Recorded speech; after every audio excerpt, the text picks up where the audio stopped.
Can your voice be a little louder, Jennifer?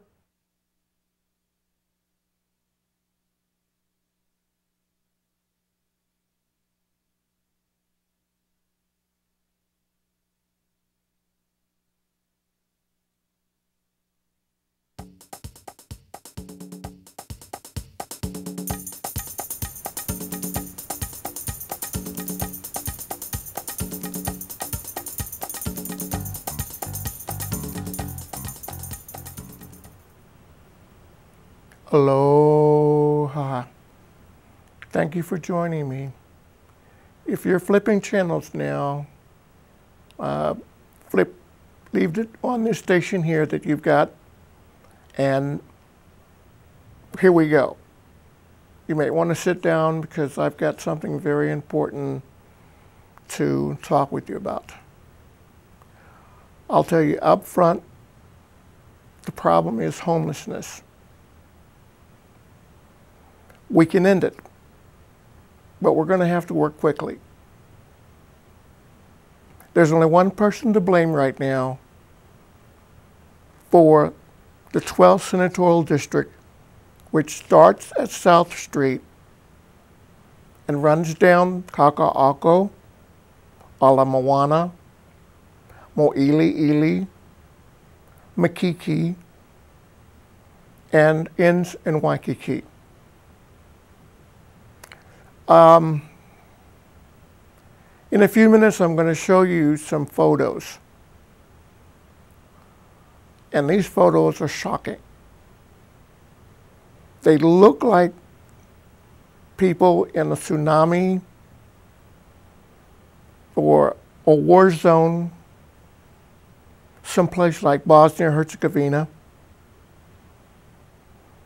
And it could also be someplace in your neighborhood. Again, it is shocking how this has started. And as you'll see in the photos, it starts with one or two people. The reasons they're there is sometimes they are working one or two jobs. They can't make enough money to pay their rent.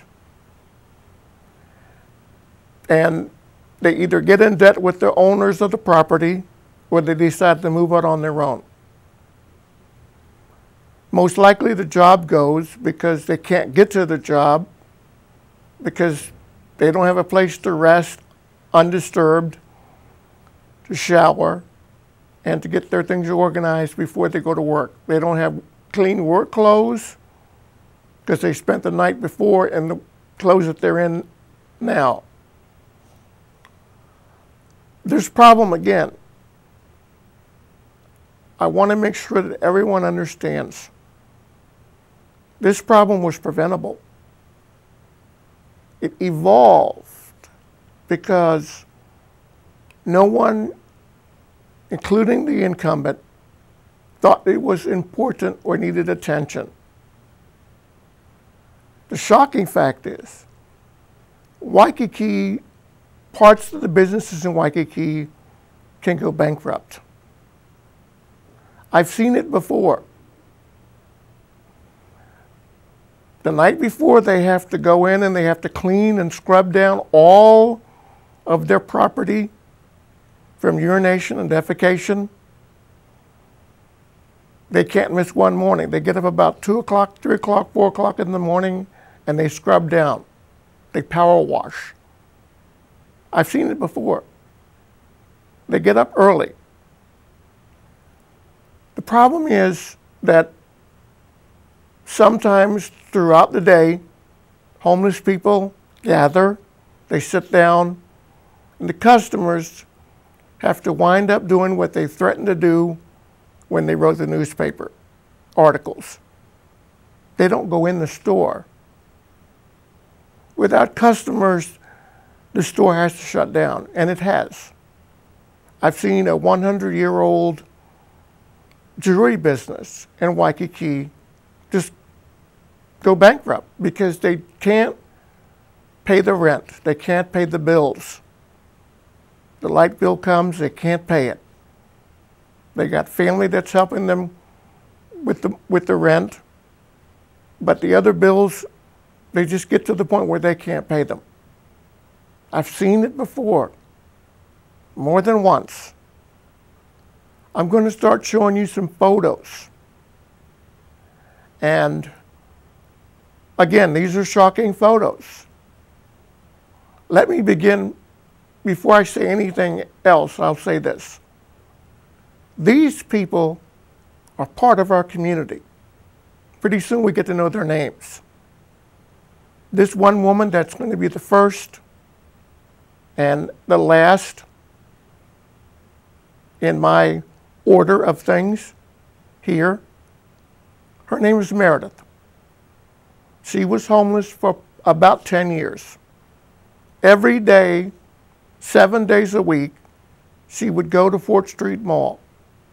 She would sit there all day long. She would have her duffel bags. There seemed to be about 6 or 7 of them. And I knew at that point that it did look like a war zone. She looked like a refugee.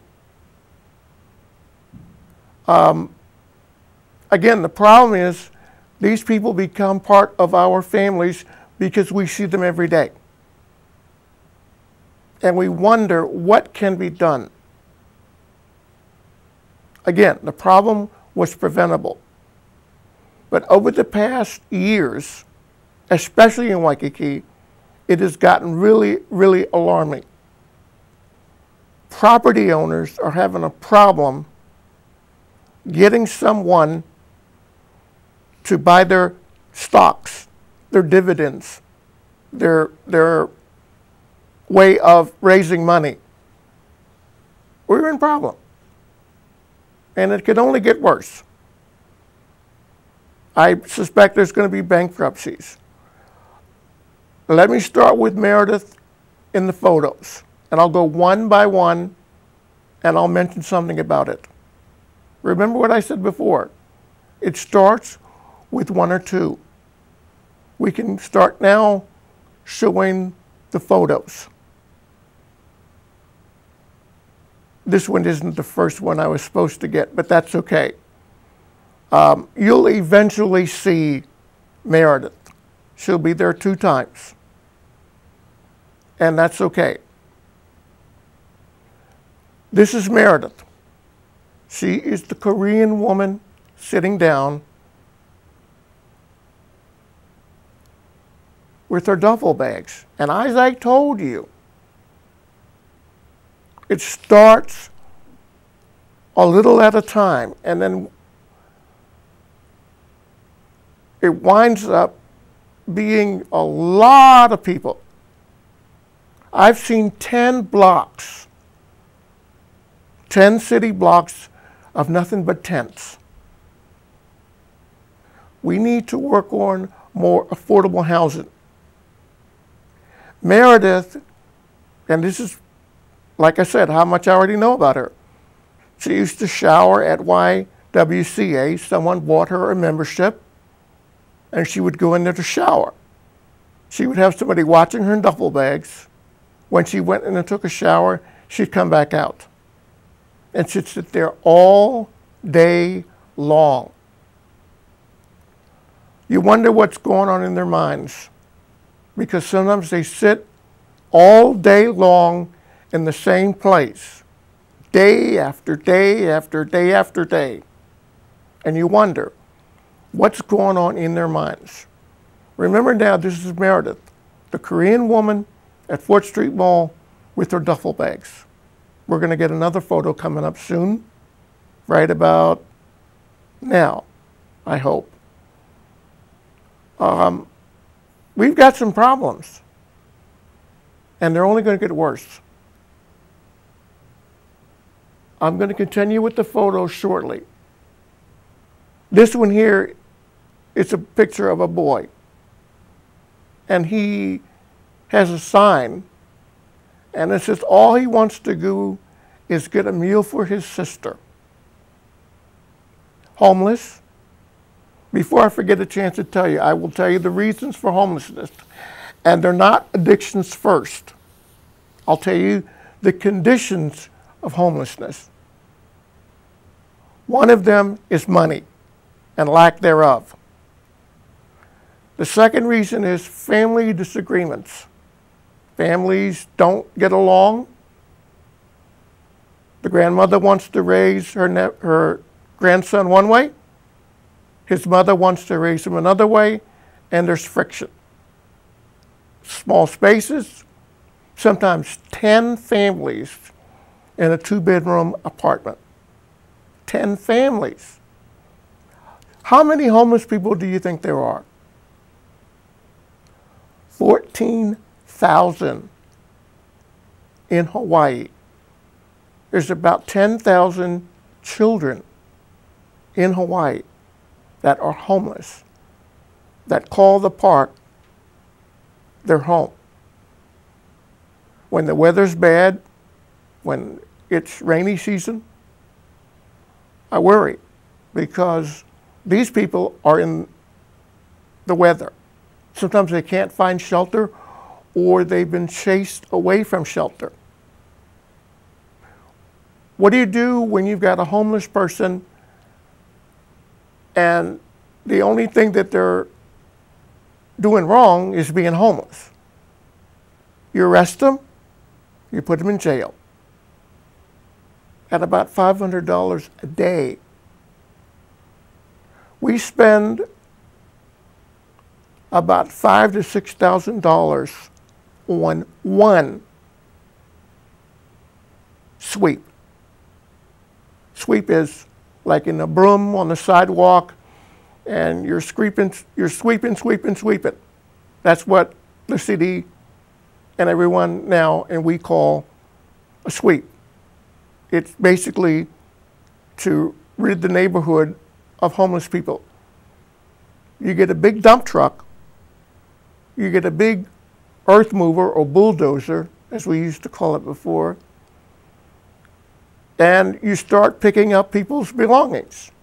It could take probably 12 hours or longer. It consists of about 100 people. You have to have policemen, you have to have deputy sheriffs, you have to have homeless advocates. You've got people from shelters trying to get them to come into their shelters, but the shelters are running out of space. The women's shelter at IHS they used to put the women in the garage. Now, as I understand, as I researched, they don't have them sleep in the garage anymore.